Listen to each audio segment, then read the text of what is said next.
Mesdames et messieurs, mes préférables professeurs, mes respectables et aimables étudiants, étudiantes, apprenants, apprentis, stagiaires, tout le monde, bonjour. Dans cette nouvelle séance ou dans cet nouvel épisode, nous continuerons notre thème intitulé La gestion de la trésorerie dans une entreprise.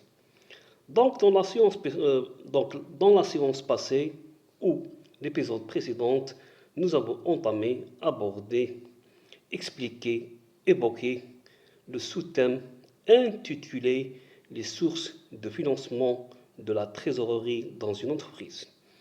Or, dans cette nouvelle séance, nous aborderons et nous entamerons, Inch'Allah, un autre sous-thème intitulé L'organisation de la gestion de la trésorerie. يعني تنظيم تسيير الخزينة. Donc, on constate qu'il y a deux sortes d'organisation. Il y a l'organisation matérielle et l'organisation structurelle. يعني التنظيم المادي والتنظيم الهيكلي. Premièrement, l'organisation matérielle. Nous avons vu à plusieurs reprises été amenés à aborder le problème de l'organisation matérielle, à mettre en œuvre et notamment de la nécessité d'envisager la solution informatique incontournable pour gérer une gestion de trésorerie en date de valeur. Nous écarterons le recours à des applicatifs développés sur des tableaux de type Excel ou Lotus. Oui, malgré leur grand succès au prix des cadres financiers, ne relèvent pas à nos yeux de logiciels dédiés à la fonction de gestion de trésorerie.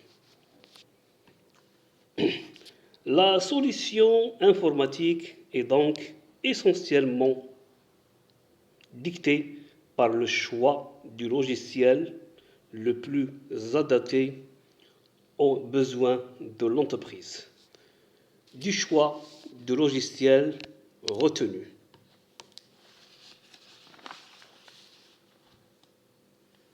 Software dépendra celui de l'équipement informatique à mettre en œuvre, hardware.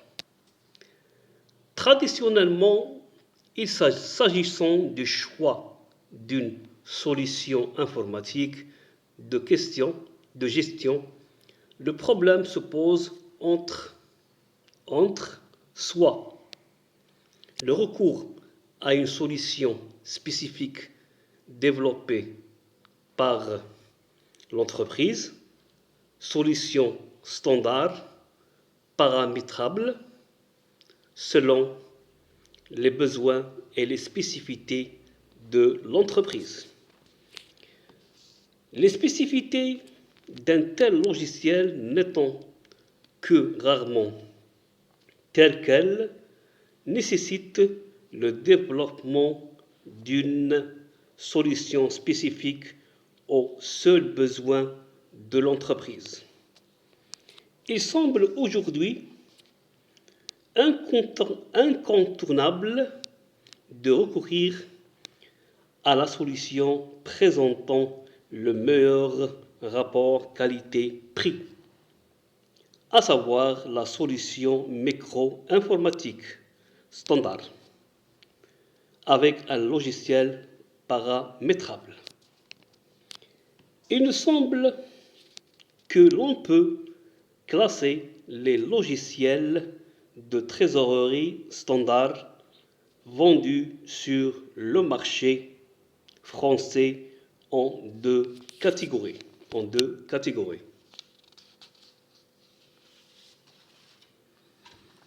Donc il y a les logiciels al-manahij dédiés aux grandes entreprises où le leader incontesté depuis de nombreuses années est la société Serge, finance suivie de près par la société Concept Concepée.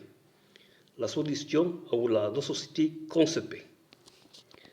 Dans une catégorie moindre, très adaptée aux besoins des PME, PMI, on peut retenir les logiciels développés par les banques turbo, des banques populaires, mais aussi réunis dans, mais aussi ce qu'elles préconisent, parfois tels les logiciels modulables, CCBEL et SARI.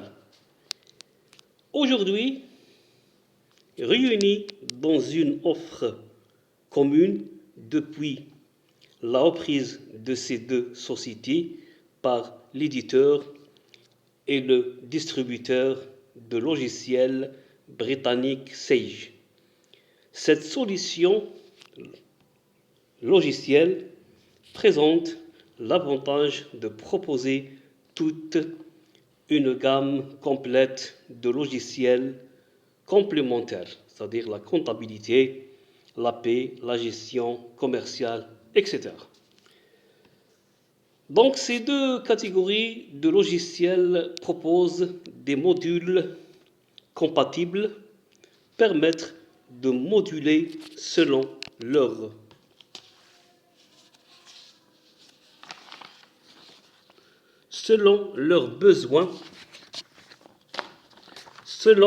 besoins les solutions retenues par les entreprises souhaitant s'équiper. Cette offre de modules permet également de faire évoluer la solution informatique de façon progressive et au rythme de l'évolution des besoins et des attentes.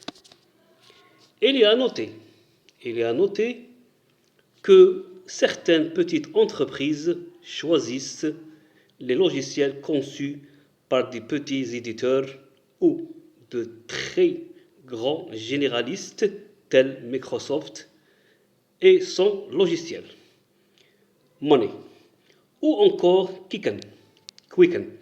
Ces éditeurs proposent des versions de logiciels qui relèvent davantage de la tenue de trésorerie plus proche des attentes d'un particulier que de la gestion de trésorerie à vocation professionnelle.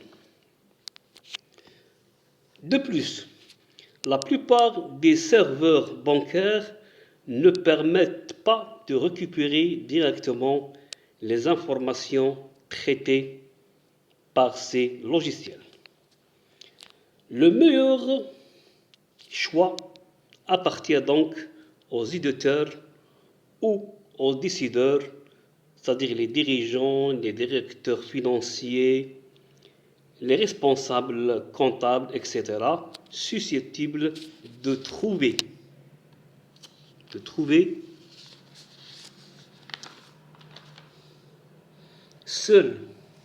seul ou grâce à l'aide de consultants spécialisés la meilleure solution adaptée aux impératifs et aux spécificités de leur entreprise. Il convient cependant de bien s'assurer d'une part d'une connexion télématique possible et surtout indispensable avec l'ensemble des banques et d'autre part de l'importance de la base installée de solutions déjà mises en œuvre afin d'assurer de la compétence non seulement de l'éditeur retenu, mais aussi parfois du distributeur chargé de mettre en place la solution choisie.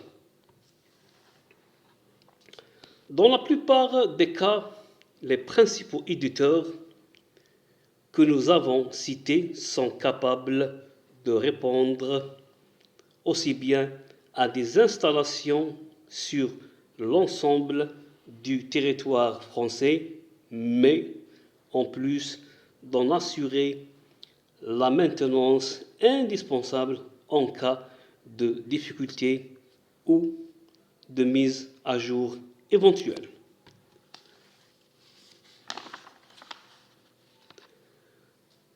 Deuxièmement, la deuxième organisation, c'est l'organisation structurelle, يعني التنظيم الهيكلي. Là, encore, la taille de l'entreprise joue un rôle important quant à la mise en place de la structure retenue. Ainsi, au niveau d'un service de gestion de la trésorerie, on retrouvera 3 grands métiers. Premièrement, le front office. Le front office est chargé dans une banque, une société de bourse ou un service de gestion de la trésorerie d'une entreprise de nouer des opérations sur les marchés des capitaux ou en établissant des fiches de transactions en temps réel. Cette fonction est plutôt rare dans les entreprises qui la sous-traitent assez fréquemment à leurs partenaires financiers spécialisés. Deuxièmement, le back-office. Le back-office est le métier le plus incontournable né dans le secteur bancaire et des sociétés de bourse.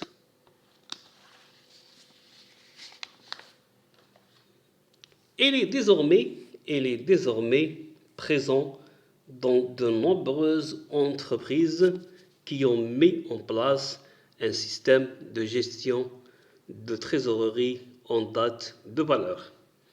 Le back-office est chargé du traitement administratif et parfois pré-comptable, la génération et le contrôle des documents, des opérations nouées sur les marchés des capitaux à partir des fiches de transactions établies par le front office, et cela dans le cadre du système de traitement d'informations mis en place par la société.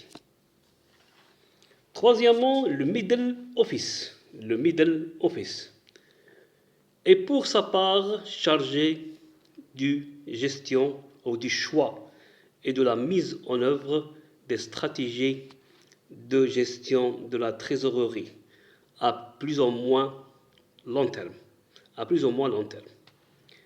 notamment le choix des opérateurs retenus, des produits sélectionnés, des marchés autorisés ou non. Enfin, on va récapituler par une conclusion. Donc, la trésorerie est constituée des disponibilités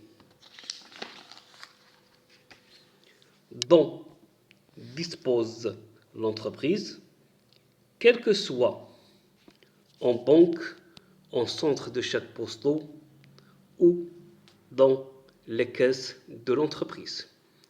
Elle correspond à la différence entre les disponibilités et les concours bancaires qui lui ont été accordés.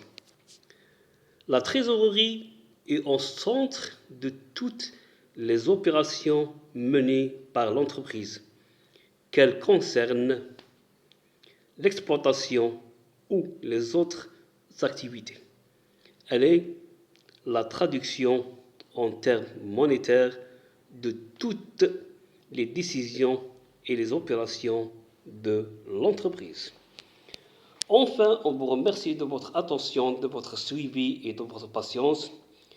Nous espérons que ces notions sont bien maîtrisées, comprises et assimilées. On vous remercie aussi de votre patience. Dans la séance prochaine, Inch'Allah, on va traiter ou on traitera un autre sous-thème intitulé Les éléments d'analyse de la trésorerie. Merci bien, c'était avec vous le professeur Monsieur Kefif Mohamed.